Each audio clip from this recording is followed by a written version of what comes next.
ज्योति दीप ज्योति जनार्दन दीपो हर तुम्हें पापम दीप ज्योति नमस्तुते शुभम करोतु कल्याणम आरोग्य सुख संपदम शत्रु बुद्धि विनाशाय दीप ज्योति नमस्तुते।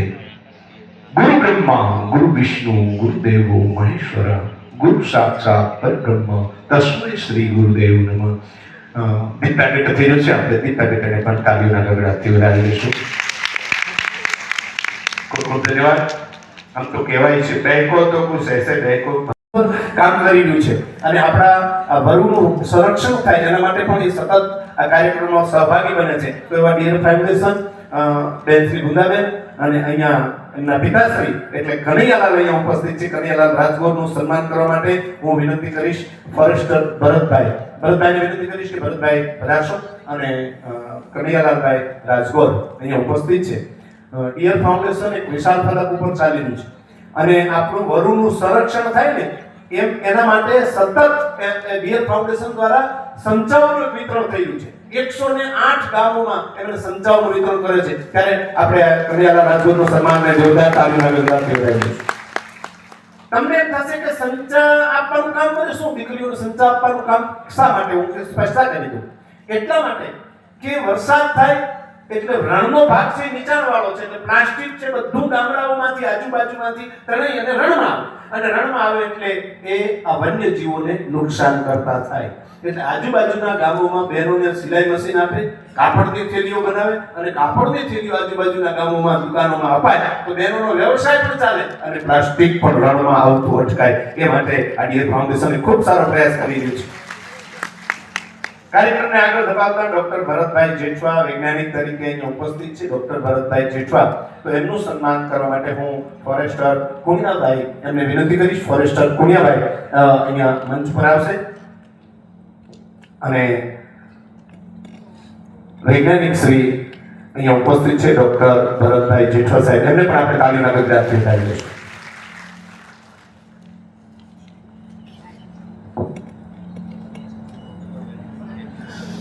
અત્રે આપણે એવા બીજા મહેમાન ડોક્ટર ભાવિકભાઈ વાકાણી સૌરાષ્ટ્ર યુનિવર્સિટીથી અહીંયા ઉપસ્થિત છે. આસિસ્ટન્ટ પ્રોફેસર તરીકે ડોક્ટર ભાવિકભાઈ વાકાણી અહીંયા ઉપસ્થિત છે. તો સન્માન કરવા માટે હું કરમશીભાઈ દેસાઈને વિનંતી કરીશ કે ડોક્ટર ભાવિક વાકાણીનું સન્માન કરશે. આપણે તાલીઓના ગગડાથી વધારી લઈશું. અને આપણો આ કાર્યક્રમ દર વખતે આ ઓડિટોરિયમ હોલમાં થાય છે અને આ ટુરિઝમ નો આપણાને ખૂબ સારો સહકાર મળે છે. તો આપણે આ કાર્યક્રમના હેતુ અંદર ટુરિઝમનો પણ આપણે સન્માન કરવું જોઈએ. તો અહીંયા મેનેજર શ્રી અખિલેશ ચૌધરી સાહેબ અહીંયા ઉપસ્થિત છે. એમને હું વિનંતી કરીશ કે આગળ પધારશે. અખિલેશ સાહેબ ચૌધરી સાહેબ અહીંયા આગળ આવશે અને એમનું સન્માન કરવા માટે સવિતાબેન વનરક્ષક બેનને હું વિનંતી કરીશ. વનરક્ષક સવિતાબેન આવી અને સન્માન કરશે. તો આપણા આ ટુરિઝમના મેનેજર છે, આપણે બધાનાથી પરિચિત થઈ અને પરિચિત હોઈએ એવા અખિલેશભાઈ ચૌધરીનું સન્માન થઈ જોરદાર તાળીઓના ગગડાથી. અને એમનો ભાવ એવો કે અમારું સન્માન થાય તો આવેલા મહેમાનોનું અમારે સન્માન કરવું પડે. અમારું સન્માન થાય તો અમારા ટુરિઝમ દ્વારા મહેમાનોનું સન્માન અમારે કરવું પડે. ત્યારે અમારા ટુરિઝમ સ્થળમાં અને અમારા ઓડિટોરિયમમાં ઉપસ્થિત સીસીએફ આરાધના શાહ મેડમ અહીંયા ઉપસ્થિત છે. તો એમનું સન્માન કરવા માટે હું અખિલેશભાઈ ચૌધરી સાહેબને વિનંતી કરીશ કે મોમેન્ટ અને સ્કાર્ફ અને બુકે આપી અને ટુરિઝમ દ્વારા મેનેજર દ્વારા સન્માન થઈ રહ્યું છે. આપ સન્માન સ્વીકારશો.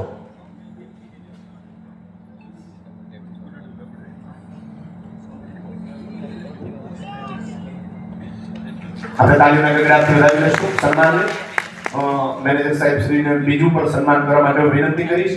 બીસીએફ બનાસકાંઠા પીજી ગાડી સાહેબ અહીંયા ઉપસ્થિત છે. તો પીજી ગાડી સાહેબનું સન્માન પણ એમના દ્વારા થશે.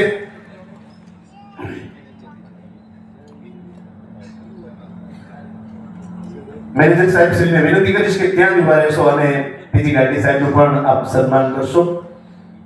પીજી ગાડી સાહેબનું પણ સન્માન થઈ રહ્યું છે ત્યારે એ પણ સન્માનને આપણે તાલીઓના ગગડાથી વધાવી લેશું.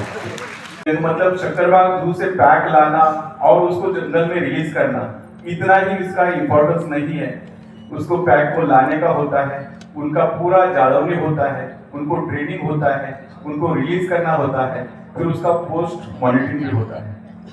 कोई भी काम केवल एक विभाग से नहीं होता. इसमें पब्लिक पार्टिसिपेशन होता है, इसमें अलग अलग संस्थाएं जुड़ जाती हैं।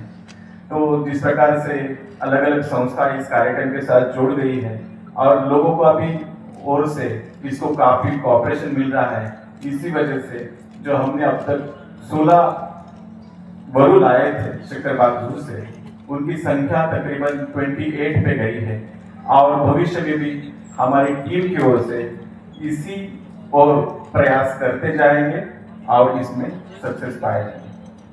मैं आज इस कार्यक्रम में आए हुए सभी का मैं वन्यजीव विभाग तरफ की आभार मानता हूं और स्वागत भी करता हूं।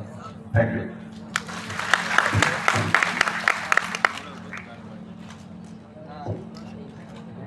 ખૂબ ખૂબ આભાર સાહેબ શ્રીનો.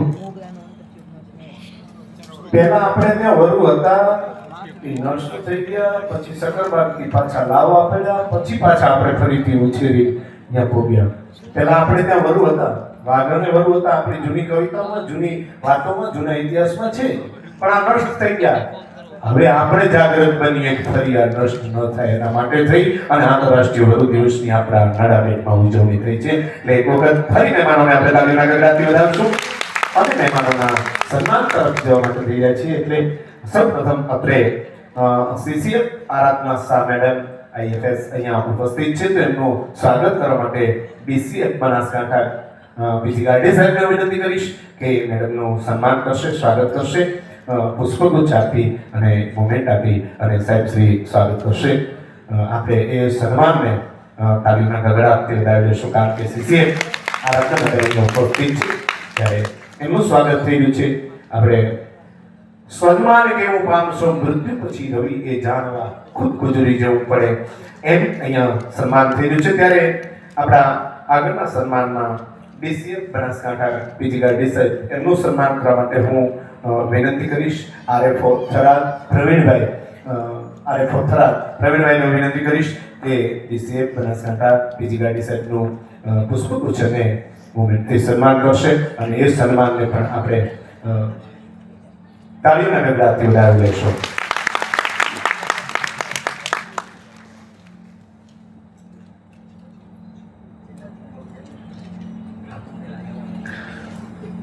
એસીએફ બનાસકાંઠા મેહુલભાઈ પ્રજાપતિ અહીંયા ઉપસ્થિત છે, તો એમનું સન્માન કરવા માટે હું વિનંતી કરીશ. ફોરેસ્ટર નડાબેટ રણજીતભાઈ, ફોરેસ્ટર નડાબેટ રણજીતભાઈને વિનંતી કરીશ. આરએફઓ વાવ ઇન્દ્રભાઈ એમને વિનંતી કરીશ કે અહીંયા મંચ પર આવશે અને એસીએફ બનાસકાંઠા મેહુલભાઈ પ્રજાપતિ સાહેબનું સન્માન કરશે.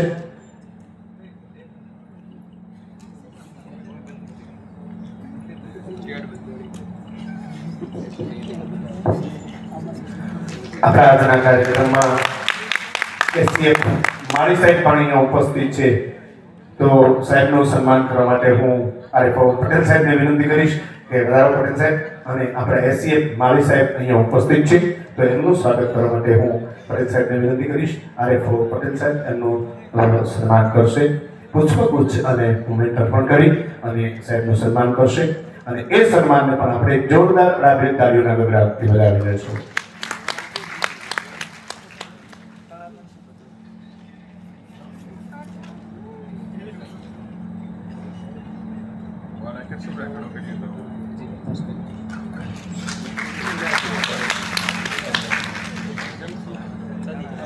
અને આપણા આ કાર્યક્રમમાં ફોરેસ્ટ વિભાગ, વન વિભાગ તો સતત પ્રયત્નશીલ રહ્યો છે, એટલે તમામ વન વિભાગને તો આપણે જોરદાર તાળીના ગગડાથી વધાવીશું.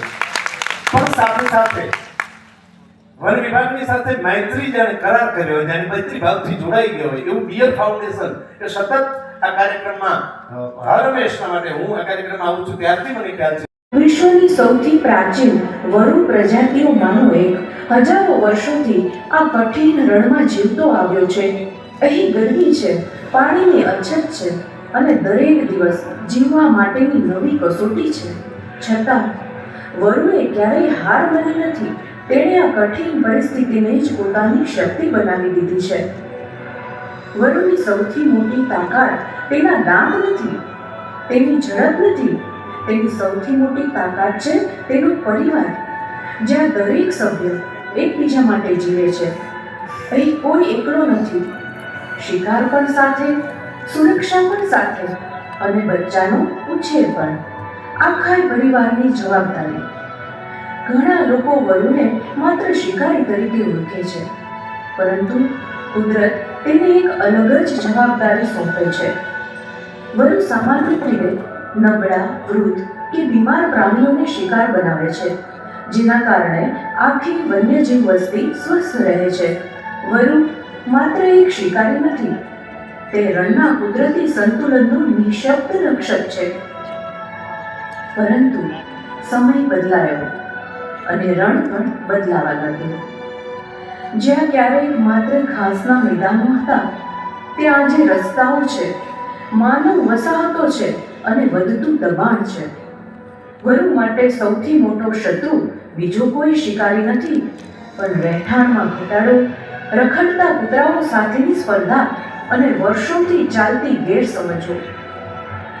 છતાં પણ આ નિઃશબ્દ યોદ્ધો આજે પણ જીવવા માટે સંઘર્ષ કરી રહ્યો છે. દરેક સંઘર્ષ સાથે એક નવી આશા જન્મે છે. ભારત પાકિસ્તાન સરહદ નજીક નડાબેટના વિશાળ રણમાં ગુજરાત વન વિભાગે શરૂ કર્યો એક અનોખો વૈજ્ઞાનિક પ્રયાસ. Nadabet wolf soft release centre કરવામાં આવે છે. તેમની આરોગ્ય તપાસ થાય છે, તેમના વર્તનનો અભ્યાસ થાય છે અને આધુનિક જીપીએસ ટેકનોલોજી દ્વારા તેમની દરેક સફર પર નજર રાખવામાં આવે છે. આ માત્ર એક પ્રોજેક્ટ નથી, આ એક પ્રજાતિના ભવિષ્યને ફરીથી લખવાનો પ્રયાસ છે. આ કેન્દ્રમાંથી અત્યાર સુધી કુલ 11 ભારતીય ગ્રે વરુઓને તેમના કુદરતી આવાસમાં સફળતાપૂર્વક મુક્ત કરવામાં આવ્યા છે. આજે નડાબેટના રણથી લઈને સાંતલપુરના ઘાસના મેદાનો સુધી વર્ષો પછી ભારતીય ગ્રે વરુ ધીમે ધીમે પોતાનું ખોવાયેલું સામ્રાજ્ય ફરીથી સ્થાપિત કરી રહ્યો છે. આ માત્ર વરુની વાપસી નથી, આ કુદરતના સંતુલનની વાપસી છે. મારા વહાલા વાવ, થરાદ, સુઈગામ, સાંતલપુર, પાટણ, કચ્છ અને સમગ્ર રણકાંઠાના વતનીઓ, આ ધરતી માત્ર આપણી નથી, આ ધરતી પર વરુનો પણ એટલો જ અધિકાર છે. આપણા પૂર્વજોએ અને વરુઓએ સદીઓ સુધી આ રણને સાથે વહેંચ્યું છે. હવે આ વારસાને જાળવવાની જવાબદારી આપણી છે. જો તમને ક્યાંય વરુ દેખાય તો તેને નુકસાન ન પહોંચાડશો, તેને ડરાવશો નહીં. તેની માહિતી નજીકના વન વિભાગ સુધી પહોંચાડશો. યાદ રાખજો, એક વરુ બચશે તો આખું રણ જીવંત રહેશે. તો ચાલો આ આંતરરાષ્ટ્રીય વરુ દિવસે આપણે સૌ મળીને સંકલ્પ કરીએ